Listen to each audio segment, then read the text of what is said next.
Hi everyone, welcome to B2B Freelance Writer. In this video, I want to tackle something somewhat controversial. I'm here to tell you that you do not need to learn sales calls as a freelance writer. I know this might sound odd because every freelance writing guru out there, every freelance writing course that you've paid 3 to 4K to get in, has an entire module on how to handle sales calls. And don't get me wrong, it's pretty good to have an overall idea of how to comport yourself in a sales call. However, you do not need to learn all of these fancy tactics on handling objections, calling them out, on who's the decision maker, and so on. All of these are, for the most part, totally unnecessary. As a freelance writer, you want your service to sell by itself. The more elaborate the sales call is, the less the offer sells by itself. This is why email copywriters for fitness influencers, these small fitness coaches on Instagram, if they manage to get the prospect on a call, they have to sell the heck out of them to get them as a client. This is why these copywriting courses that were very popular during the pandemic and afterwards, where they sold the dream of writing one email per day and printing money for these fitness influencers, these beauty influencers, and so on. Basically, these businesses that didn't have yet a proven offer and a large audience, a loyal audience yet, these prospects need to be sold to because they don't need the offer that these email copywriters were offering.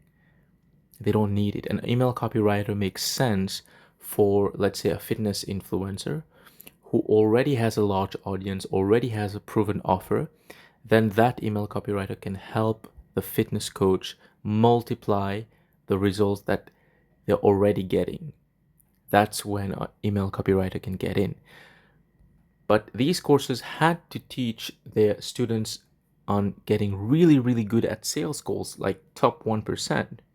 Because once you get in the top 1% of sales skills, selling skills, then yes, you can get almost anyone to pay you anything, even a fitness influencer who does not need an email copywriter.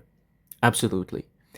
But if you don't have the inclination to go that way, because your job is not to become an expert at sales, but to become a good writer, a good writer in your specific niche, then you have to find an offer that doesn't need much selling, an offer that sells itself. For example, a hot dog stand outside a college football stadium on a Friday night after the game will sell out. Absolutely. The hot dog seller doesn't need to handle objections or convince anyone that they need a burger. A hot dog. Well, they could sell burgers too. The point is, in freelancing, especially for B2B clients, the service offer sells itself. This ties back to what I've been talking about on this channel. If you pick the B2B industry, you are plugging into an industry which already needs content. They need content to survive, they need content to differentiate themselves. There is a strong need for content. Even the startups, you'll see that their founders, their CEOs are writing the articles themselves because they have to. And sometimes it's not even the best articles, and you can tell it's straight out of ChatGPT, but they have to. They have to produce content. That's how serious it is. You plug into that where there's already a lot of demand, more demand than you can handle. You just get on a call with a prospect, you talk about your service, you name your price, and they either accept or don't accept. But if they don't accept, it has nothing to do with you not handling their objections well. No, it could be for some other reason, budget decisions, it's not the right time, and so on. I guarantee you, when I shifted into B2B freelance writing, I didn't have to sell the prospects anymore. I had to do that when I was an email copywriter for fitness coaches. Yes, I was one of them. I learned these scripts, memorize these scripts, and it just felt odd having to always, pretend like you're leading the way, ask a question instead of answering their questions like a politician would do. All these objection handling cheat sheet that everybody is familiar with now. It was draining. That was one of the red flags I had. I thought, why am I convincing these prospects so much that they need to pay me? Maybe it could be that the service I'm offering is not even valuable to them. And it was the case. Absolutely. They didn't need the service that much.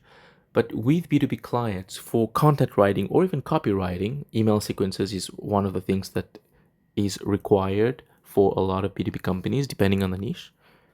They need your content. So you just talk to them, you just exchange information, you come across reasonably confident, reasonably self assured in your skills, you display your industry expertise, and the sale is already done. And that's what's really, really great about writing for B2B clients. Hope this has been useful, and this is not to look down on sales skills. They are very useful, should know how to sell. Everything we're doing in presenting ourselves online is in a large part selling, but the actual getting on a sales call and having to fight with your life to convince them to hire you, that's not something you have to do. And if you are doing that, you're offering the wrong service, because the right offer sells itself on its own. Thank you for watching. I'll see you in the next video. Hit subscribe if you've made it this far, and I'll see you probably every single day as we try to put out a video. Cheers, everyone.